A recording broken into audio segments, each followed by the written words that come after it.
Union government ने पिछले कुछ महीनों में बीएसएफ बॉर्डर सिक्योरिटी फोर्स की लिमिट एक्सटेंड की थी। उस लिमिट एक्सटेंड करने के बाद इन्होंने पहला ऑपरेशन चालू किया है बीएसएफ ने असम में कुछ कैटल को पकड़ा है। कैटल मतलब पशुओं को पकड़ा है, वो इलीगली स्मगलिंग की जा रही थी, उनकी स्मगल किए जा रहे थे। मामला क्या है पूरा, ये ऑपरेशन देखो 21 मार्च को बांग्लादेश बॉर्डर में ऑपरेशन चलाया था। असम की जो सिलचार डिस्ट्रिक्ट है जो बांग्लादेश से बॉर्डर लगाती है, वहाँ पे एक ट्रक पकड़ा था जिसमें 9 बफेलो को, 9 भैंसों को ये सीज किया था बीएसएफ ने। वो इलीगली स्मगलिंग की जा रही थी उन भैंसों की, बफेलोज की। पहले देखो यहाँ पे बीएसएफ का जो दायरा था वो 15 किलोमीटर का था, सिर्फ 15 किलोमीटर तक ही इस एरिया में बीएसएफ अपनी छानबीन कर सकती थी, उसका जुरिस्डिक्शन इतना ही आता था। लेकिन अब वो इंक्रीज कर दिया है, वो हम जानेंगे इस लेक्चर में।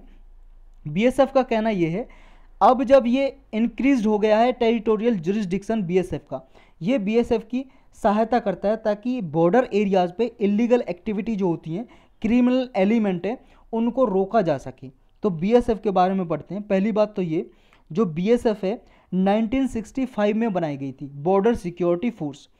इंडिया पाकिस्तान वार हुआ था 1965 में, इंडिया और पाकिस्तान का युद्ध हुआ था, उसके बाद बीएसएफ ये बनाई गई थी। उसके बाद ये याद रखना है आपको इसमें। और कहाँ पे तैनात रहती है बीएसएफ, ये अपना हिंदुस्तान है। जो भी हमारा पाकिस्तान से बॉर्डर लगता है और बांग्लादेश से, देखो बांग्लादेश से बॉर्डर यहाँ पे लगता है उड़ीसा में, झारखंड में, बिहार में, सिक्किम में, असम में, ये बॉर्डर जो लगता है हमारा बांग्लादेश से लगता है। तो बांग्लादेश इधर भी लगता है, देखो यहाँ पे मेघालय में, ये त्रिपुरा में, असम, त्रिपुरा असम तो देख लिया हमने, और मेघालय देख लिया, ये त्रिपुरा में, और ये मिजोरम में, इतने स्टेट से बांग्लादेश का बॉर्डर लगता है। तो इस एरिया में पूरा, और ये पाकिस्तान से जो बॉर्डर लगता है इस एरिया में ये पंजाब, राजस्थान, गुजरात, यहाँ पे बीएसएफ तैनात रहती है। ये देखो जितनी हमारे इंडिया में सेंट्रल आर्म पुलिस फोर्स हैं, टोटल 7 हैं, उन 7 में से एक बीएसएफ है। बीएसएफ तो पाकिस्तान और बांग्लादेश के बॉर्डर पे तैनात रहती है। इधर चाइना के बॉर्डर पे, ये तिब्बत है जो यहाँ पे, इस पे आईटीबीपी रहती है, Indo Tibetan police border police force, ITBP border police. तो यहाँ पे आईटीबीपी रहती है। और ये यहाँ पे जो नेपाल और भूटान है इसके बॉर्डर पे एसएसबी रहती है, सशस्त्र सीमा बल। असम में यहाँ असम राइफल रहती है, म्यांमार बॉर्डर पे असम राइफल यहाँ पे। और एक है सीआईएसएफ, सेंट्रल इंडस्ट्रियल फोर्स, वो सेंट्रल की जो इंडस्ट्रीज़ हैं उनको प्रोटेक्ट करती है। जैसे मान लो कोई कंपनी है, गवर्नमेंट कंपनी पीएसयू, वहाँ पे सिक्योरिटी प्रोवाइड करती है, या मेट्रो वगैरह में प्रोवाइड करती है सिक्योरिटी सीआईएसएफ। एक है CRPF, central reserve police force, ये काम करती है नक्सलवादी या इंटरनल सिक्योरिटी प्रोवाइड करती है, नक्सलवादी जो एक्टिविटी है इसको रोकने के लिए, या कहीं पे मान लो रियोट्स हो गए हैं, दंगे हो गए हैं, वायलेशन हो रहा है कहीं पे, वायलेंस हो रहा है कहीं पे, हिंसा हो रही है, तब ये सीआरपीएफ को बुलाया जाता है। तो टोटल कितनी होगी, सीआईएसएफ 1, सीआरपीएफ 2, एसएसबी 3, आईटीबीपी 4 और बीएसएफ 5, और एक हो गई भाई साहब एनएसजी, नेशनल सिक्योरिटी गार्ड, यही हो गया ना एनएसजी। एक 7वीं बची है, 7वीं आपकी आईटीबीपी हो गई, ये सब हो गई। एक 7वीं और है भाई साहब, उसका नाम भूल रहा हूँ मैं, या आप गूगल पे सर्च कर लेना। गूगल पे क्यों सर्च करोगे भाई साहब, अभी तो बताया था आपको, ये असम राइफल 7वीं है ना, असम राइफल। एक इधर हो गई आईटीबीपी, और इधर बीएसएफ बांग्लादेश बॉर्डर पे। तो 1, 2, 3 और ये 4 असम राइफल, और ये 5 एनएसजी हो गई, सीआरपीएफ हो गई, और सीआईएसएफ हो गई, ये पूरी 7 हो गई। ये 7 हैं। सीएपीएफ बोला जाता है, सेंट्रल आर्म पुलिस फोर्स।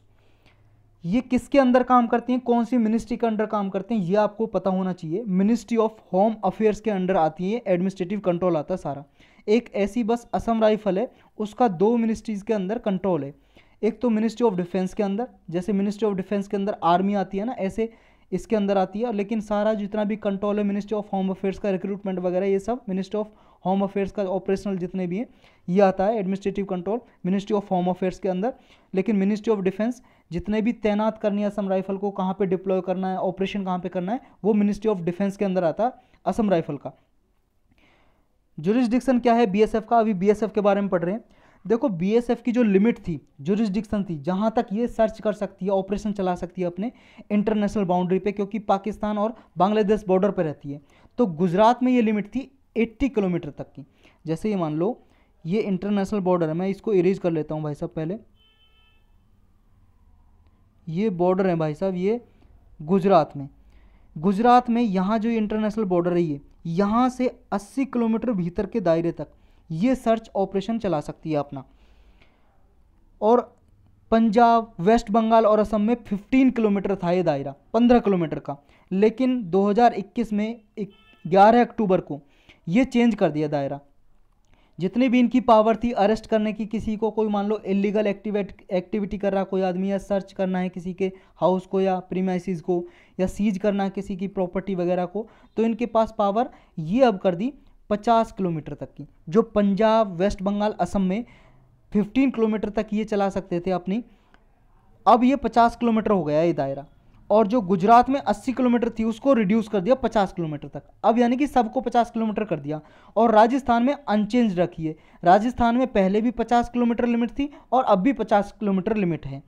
ये पावर है देखो स्पेसिफिक क्राइम को रोकने में काम करेगी, जैसे नारकोटिक्स, नशीली दवाइयाँ वगैरह होती हैं, कैटल स्मगलिंग होती है, पशुओं की स्मगलिंग होती है, इलीगल एक्टिविटी होती है, यहाँ पे ट्रांस बॉर्डर क्राइम्स होते हैं, अपराध होते हैं, या कोई फॉरेनर है विदेशी इलीगल तरीके से घुस जाते हैं बॉर्डर पे, तो इन सब को रोकने के लिए इनको पावर ज़्यादा मिल गई है। अब सारे जितने भी ये जो मान लो कोई सस्पेक्ट है, कोई पकड़ा है, मान लो कोई आदमी को इलीगल तरीके से वो एक्टिविटी चला रहा है, तो उसको पकड़ने के बाद जो वहाँ पे लोकल पुलिस है 24 आवर के अंदर बीएसएफ और लोकल पुलिस को दे देती है, हैंड ओवर कर देती है।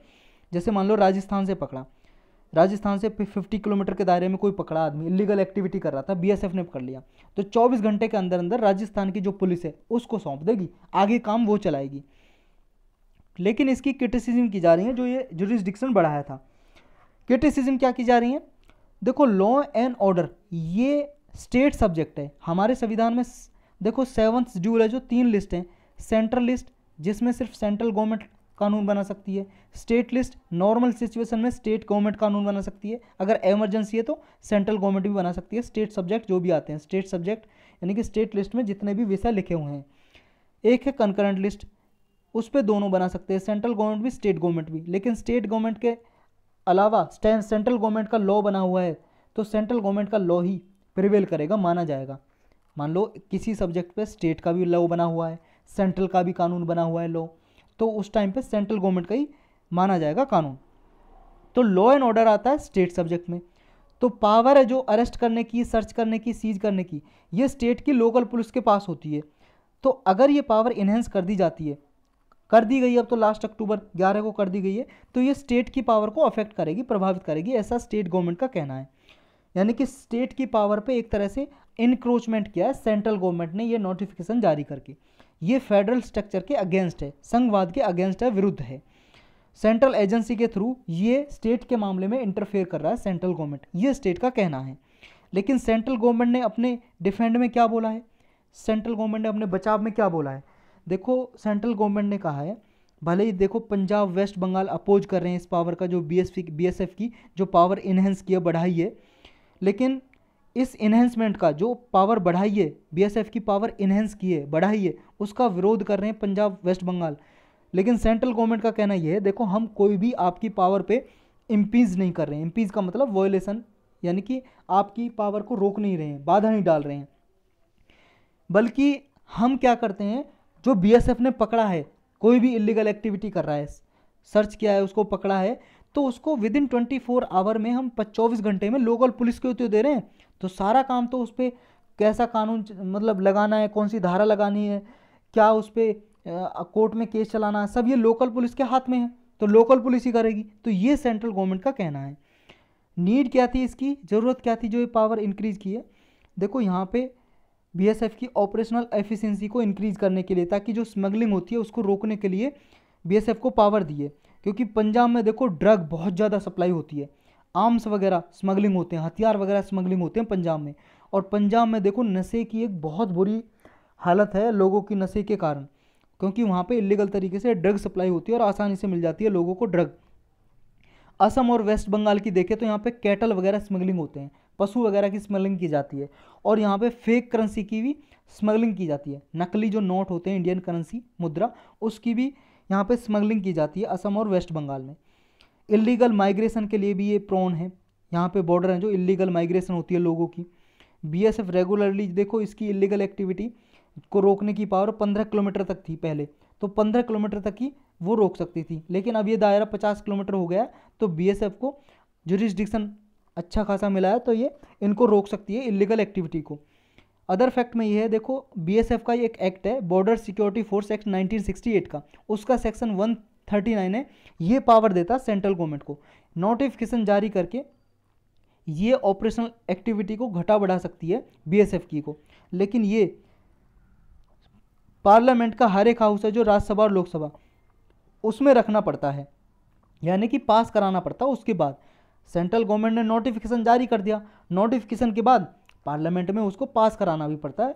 ये सेक्शन 139 में ही लिखा हुआ है, जिसके थ्रू ये नोटिफिकेशन निकालती है सेंट्रल गवर्नमेंट, उसी सेक्शन में ये भी लिखा हुआ है।